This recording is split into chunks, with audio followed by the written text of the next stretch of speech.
असं जाणारे कावळे जाऊन झाले, आता कोणी जाणार नाही. आम्ही कट्टर शिवसैनिक आहेत साहेबांचे, उद्धव साहेबांचे.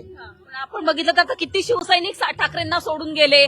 आपण रोज बघतोय निवडणुकीच्या तोंडावर सोडून जात आहेत. जाऊ दे, ते बघ, त्यांना पैशाची लाच लागली ते जाऊन जातात. आम्ही जो कट्टर शिवसैनिक आहे त्याला कसली लाच देते, बाळासाहेब ठाकरेंच्या याच्यानेच राहतात, उद्धव साहेबांच्या बरोबर. दोन भाऊ एकत्र आले, काय सांगाल? किती छान वाटतं आम्हाला दोन भाऊ एकत्र आले तर.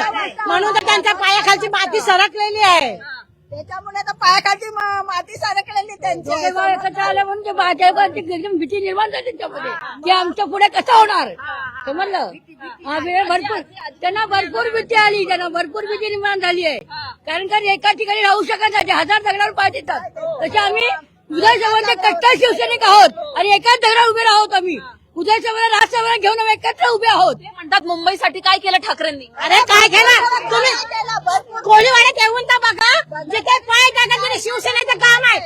संडास नको, कॅबिन नको, कुठे कोणतं घर मोडले ते उभं करून देतात, रस्ते हे करतात. गाड्या जातात कसे, गाड्या आम्हीच काम केलेलं आहे त्याच्यावरच गाड्या जातात ना. येऊन बघा, करोनामध्ये उद्धव साहेबांनी केवढं केलं, लोकांना अन्नधान्य दिलंय.